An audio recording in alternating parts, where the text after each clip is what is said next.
hanya Engkau satu-satunya Allah yang benar. Nah, Engkau itu siapa ya? Menurut Ibu. Itu begini ya Pak Kok Pak Yusuf yang Kamarudin. jawab ya? Ya, karena ini pertanyaan yang diulang-ulang Oh, dan baik. sekalipun dijelaskan sampai berbusa-busa juga tetap tetap dari pihak Islam pun tidak akan menangkap gitu loh. Mengapa Tuhan tersebut berbentuk patung atau Tidak dipatungkan? ada yang berbentuk patung. Tuhan di dalam Kristen itu Tuhan yang real, Tuhan yang nyata. Tuhan yang menyatakan diri kepada manusia, ya. Jadi pemahaman yang bilang berbentuk patung itu pemahaman dari mana? Anda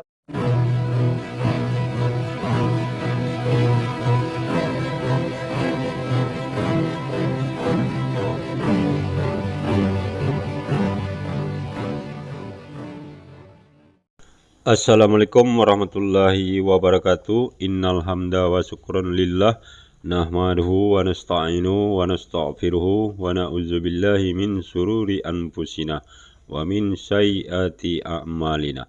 May yahdihillahu fala mudhillalah wa may yudlilhu fala hadiyalah. Allahumma shalli wa sallim ala sayidina Muhammadin wa ala alihi wa sahbihi ajmain amma ba'du. Puji syukur kehadirat Allah Subhanahu wa taala karena kita diberikan waktu dan kesempatan berjumpa kembali melalui channel Salam Satu Akidah.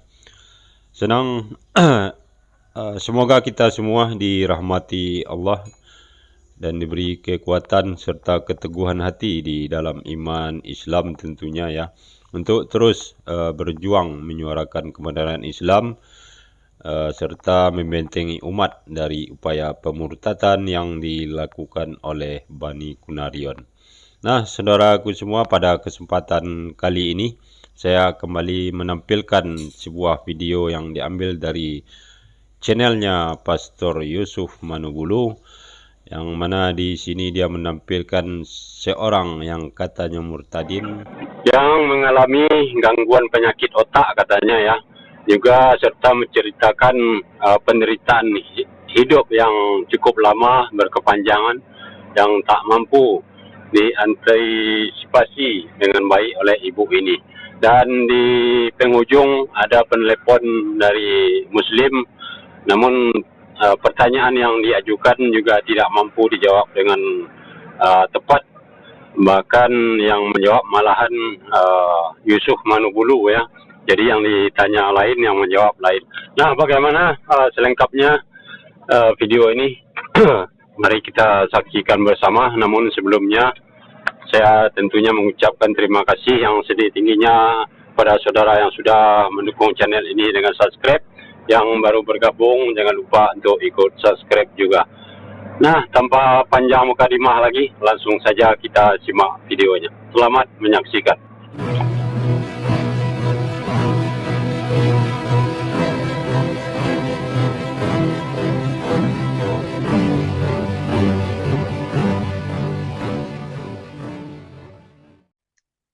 Nama saya Sulastri, tinggal di Madiun.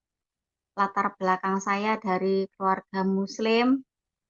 Saya anak nomor 5 dari 8 bersaudara. Selama saya menjadi seorang Muslim, saya dibiasakan untuk rajin sholat sama bapak saya. Dari kecil diajarin ngaji, harus bisa ngaji. Kalau nggak ngaji dipukul. Kalau nggak bisa ngaji, pokoknya kalau ngajarin ngaji tidak bisa itu sampai dibentak-bentak sama bapak saya dulu. Dan suatu saat saya sudah beranjak dewasa, biasa saya ngaji sama teman-teman di masjid, nggak pernah meninggalkan ngaji. Pokoknya waktunya ngaji harus ngaji, waktunya sholat harus sholat. Awal mula kehidupan saya dari seorang single parent. Dari seorang single parent, saya 8 tahun menjadi single parent, mengurusi 2 orang anak. Dari situ saya bekerja sendiri, berpikir sendiri untuk membiayai anak saya. Yang gejala saya rasakan dari tahun 94 itu 95 semakin nyata saya rasakan. Saya punya keluhan sakit otak.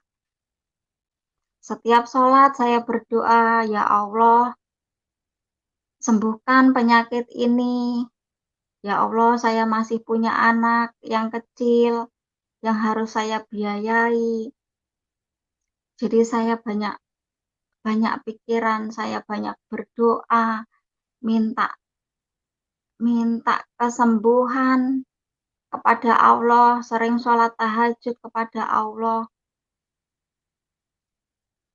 Tapi nggak pernah ada nggak pernah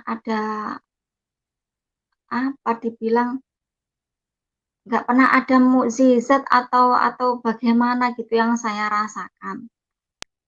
Kalau pas lagi kambuh, rasanya ingin mati. Jadi makin tahun itu yang saya rasakan, kepala saya itu sakit semua, sakit yang sangat luar biasa. Terutama di bagian otak. Setiap kambuh pengen mati karena sudah capek merasakan beban hidup. Karena single parent itu tadi semua memikirkan hal-hal semua sendiri. Terlalu berat bagi saya gitu. Terus beban hidup ini kok begini, ya Allah, sampai dulu saya bilang, ya Allah, kenapa hidup saya kok seperti ini? Apa yang harus saya lakukan, ya Allah? Terus saya memohon kepada Allah. Setiap sholat saya memohon kepada Allah, ya Allah, berilah jalan. Ya Allah, berilah jalan, apa yang harus aku lakukan? Saya bilang gitu. Tetapi terus nggak ada jawaban, nggak mendapatkan jawaban apa-apa. Dari situlah saya dalam sholatnya, selesai sholat wajib, sholat tahajud, saya selalu berdoa sama Allah. Ya Allah, akhirnya saya belajar membuka hati untuk menerima seorang laki-laki masuk dalam kehidupan saya. Terus pas itu saya dipertemukan sama yang antibiotik itu dengan berjalannya waktu. Jadi ada rasa di hati ini, ada rasa sama orang ini yang antibiotik ini. Kok nyaman gitu. Kok terasa nyaman. Lama-lama saya ada rasa, ternyata dia juga ada rasa gitu, ada rasa. Dan ternyata nggak taunya orang itu seorang Kristiani, seorang Nasrani. Tapi saya walaupun saya dikasih tahu itu orang Kristen, dalam hati saya nggak kaget, Bapak Ibu, nggak kaget. Saya biasa-biasa saja. Sampai akhirnya pas kepala saya itu kambuh lagi Bapak Ibu. Kambuh lagi, sakitnya luar biasa. Karena kalau setiap kambuh selalu ingin mati. Jadi pas suatu saat itu kambuh ditelepon sama yang teman yang antibiotik ini. Bu, nanti siangnya ditelepon, Bu, nanti malam mau ikut enggak, mau ke pasien diabetes, dia bilang gitu.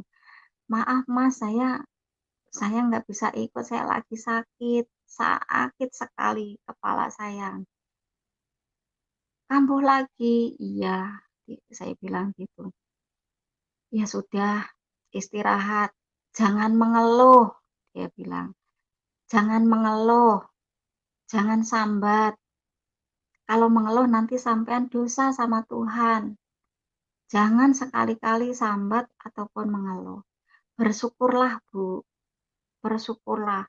Apapun yang Ibu rasakan, apapun penyakit Ibu, apapun kehidupan yang Ibu jalani, bersyukurlah. Dia bilang seperti itu. Coba Ibu minta sama Yesus, walaupun Ibu belum percaya Yesus. Karena hanya Yesuslah, walaupun Ibu orang Islam, karena hanya Yesuslah yang mampu menyembuhkan. Hanya Yesuslah satu-satunya yang sang penyembuh, kata teman saya seperti itu. Saya menuruti apa kata teman saya itu. Saya menuruti, saya bilang begini, ya Yesus, walaupun aku belum percaya bahwa Engkau itu Tuhan, kalau memang Engkau itu Tuhan, hidup matiku aku pasrahkan kepadamu Yesus. Saya bilang gitu.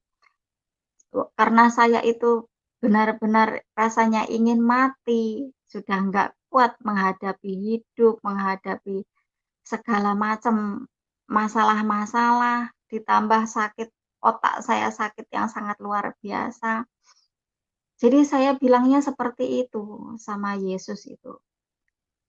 Setelah selesai bilang seperti itu, baru menutup mulut. Saya buat merem mau tidur. Kok lama-lama yang saya rasakan itu hilang gitu. Bapak Ibu, hilang dalam hitungan detik, mungkin nggak ada menit-menitan, nggak ada, dalam hitungan detik. Hilang, makin lama makin enteng, sampai sama sekali nggak saya rasakan sakit itu. Nah, saudaraku semuanya, kita sudah dengar cerita ibu yang mengaku murtadin ini. Mungkin ceritanya mengharukan atau menyedihkan ya bagi orang yang bisa terpengaruh dengan cerita yang disampaikan. Namun bagi kita umat Muslim yang beriman, ini tidak jadi masalah dan tidak berpengaruh apa-apa terhadap kita, terutama umat Muslim yang beriman ya. Dari awal ibu ini menceritakan bahwa kehidupannya dipenuhi dengan kesusahan atau penderitaan yang diawali dengan mengalami penyakit otak. Artinya di sini ibu ini mengalami gangguan fisik di bagian saraf otak ya.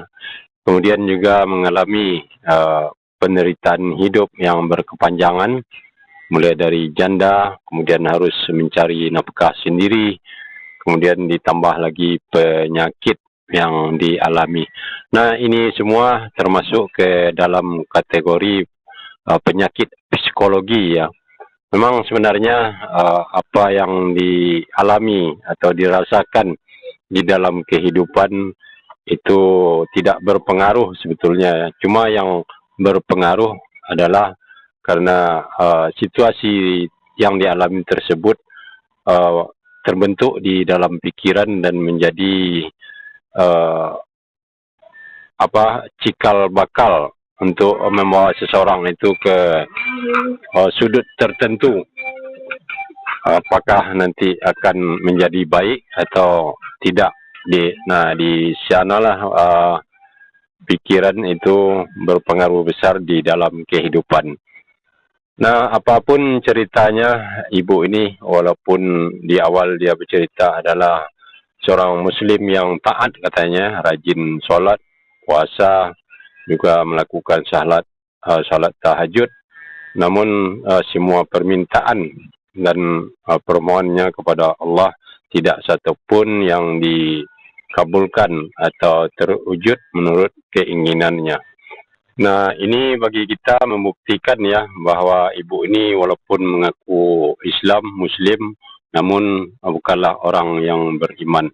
Karena semua yang disampaikan mencirikan bukanlah orang Muslim yang beriman.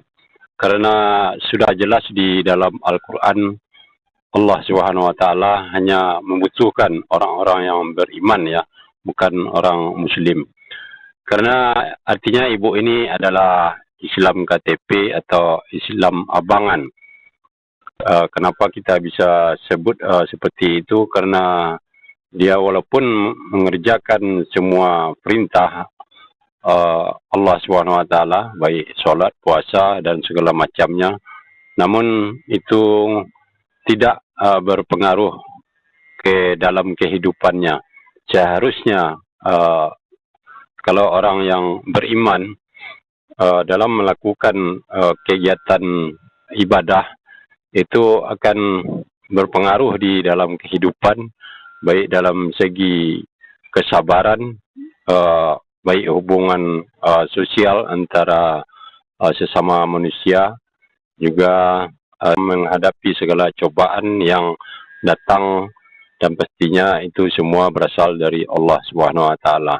Nah, seperti itulah orang-orang yang Muslim yang beriman, yang mampu semua ibadah yang dilakukan itu bisa membentuk karakter atau percaya diri dan kekuatan di dalam hati untuk menghadapi segala cobaan, rintangan yang sangat banyak di dalam kehidupan kita sehari-hari.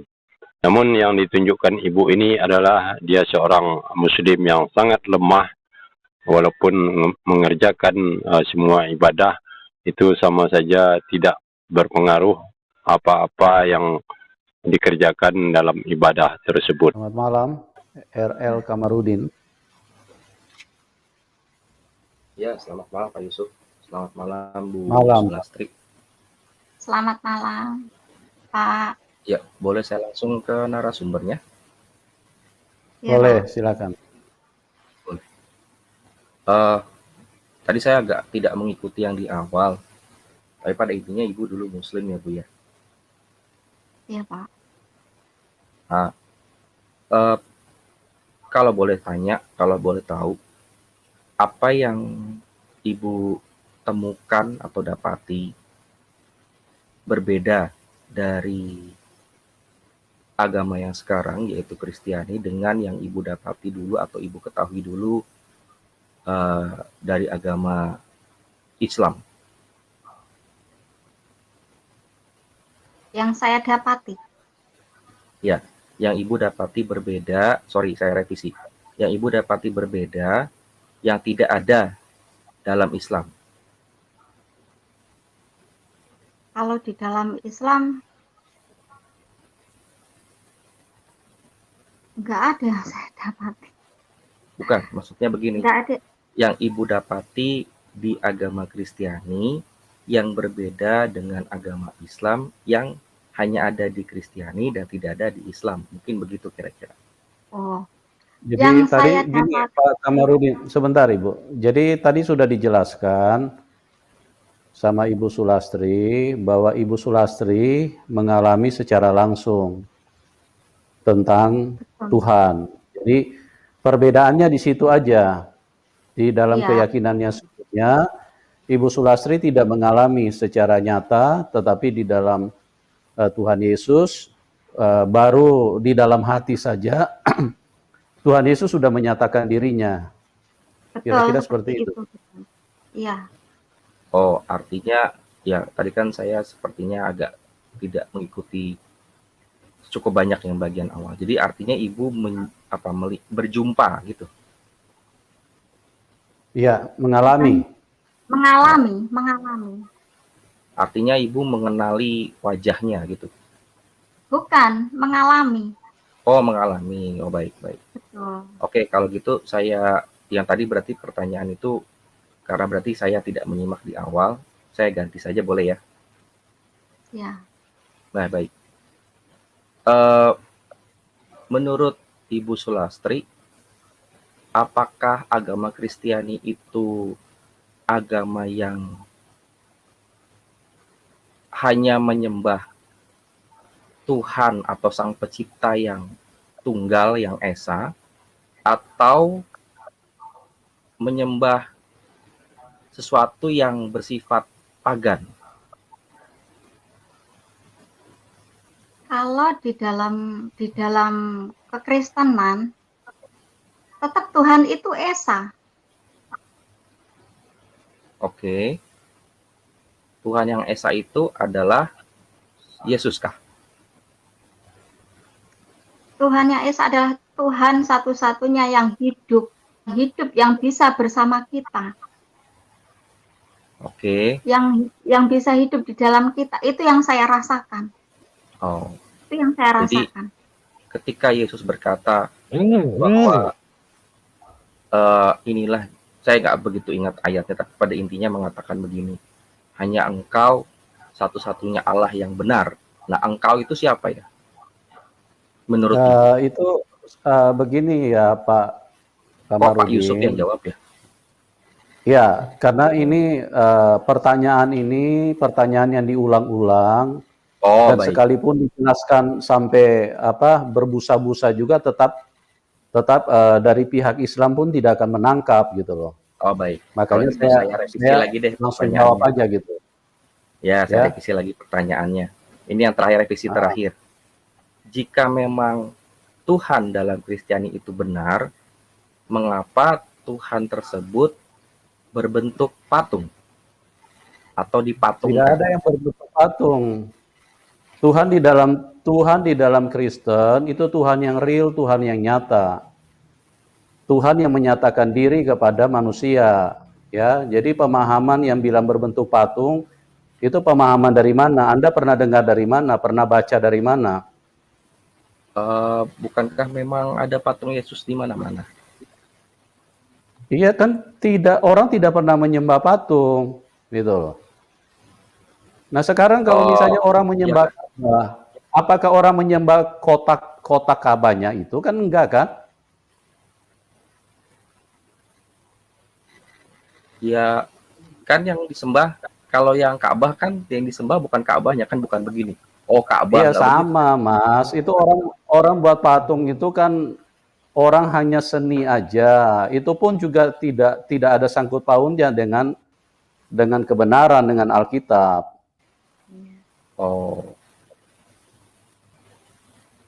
Oke? Begitukah? Kalau begitu, ini apa ya? Apanya? Ini apa? Ini peristiwa sebuah foto bersujud menyembah ke sebuah patung. Kalau ini bukan pagan, yang mana? Yang Anda maksudkan yang mana? Datanya dari mana? Kalau bicara itu yang jelas. Nggak, ini saya share di layar, nggak muncul ya? Enggak. Tidak ada muncul. Belum muncul. Ya, ini saya share foto di layar. Mungkin perlu ditunggu kali. Kalau sudah muncul mungkin bisa dikonfirmasi. Ya, itu yang jelas itu tidak ada di dalam Alkitab. Jadi Anda tidak usah mengangkat sesuatu yang tidak ada dalam Alkitab ya. Oke? Tapi ini praktek kan? Maksudnya dipraktekkan. Yang praktekkan siapa? Yang praktekkan itu siapa? Anda itu jangan membawa ini fitnah gitu loh. Loh, ini kan bukan fitnah Pak. Ini kan foto real. Yang mempraktekkan itu siapa? Kristiani. Anda jangan mengatakan kalau orang Kristen. Siapa? Itu kan salib. Itu adalah patung Yesus mengacu kepada kitab Wahyu. Iya, tapi itu orang Kristen tidak pernah menyembah patung. Jadi ini bersujud menyembah apa Pak kalau di sini? Ya, saya sarankan Anda pelajari aja Al-Qur'anmu supaya Anda lebih paham ya. Oke? Nah, saudaraku semuanya, kita sudah saksikan dan dengarkan reaksi kedua orang ini, baik yang ibu mengaku murtadin ini maupun Yusuf Manubulu ya. Jadi lupa saya namanya, bertanya 3 poin pertanyaan, namun ketiga pertanyaan tidak mampu dijawab oleh murtadin, artinya dia tidak siap untuk menjawab pertanyaan yang memang sangat memojokkan artinya ke Kristen ya. Malahan yang menjawab Yusuf Manubulu itu pun dengan nada seperti ada emosi atau jengkel mendengar pertanyaan seperti itu. Kemudian yang terakhir pertanyaan yang mengatakan bahwa umat Kristen menyembah patung, namun Pak Yusuf Manubulu menjawab dan tidak terima, malahan balik bertanya bahwa umat Muslim menyembah kotak hitam. Nah, di sini tentu sungguh sangat jauh berbeda ya. Kalau patung Yesus itu di mana-mana ada ya, di rumah pun, di rumah-rumah orang pun ada, dan itu tiap melakukan yang namanya katanya menyembah maka menghadap kepada patung tersebut. Sementara Ka'bah itu sama halnya seperti kita waktu sekolah melakukan upacara bendera ya.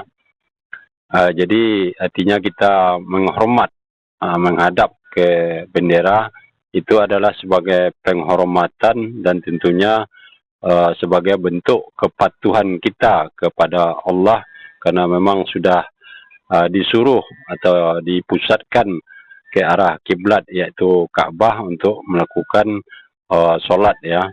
Bukan artinya kita menyembah Ka'bah, tetapi sebagai penghormatan dan sebagai kepatuhan kita manusia terhadap Sang Pencipta, karena memang sudah diperintahkan. Dan mudah-mudahan ini semakin membuka mata kita terhadap apa yang terjadi di luar sana ya, khususnya menyaksikan para murtadin ini. Dan insya Allah kita semua semakin hari semakin ditingkatkan iman dan ketakwaan kita kepada Allah SWT. Dan terima kasih. Akhir kata, Assalamualaikum warahmatullahi wabarakatuh.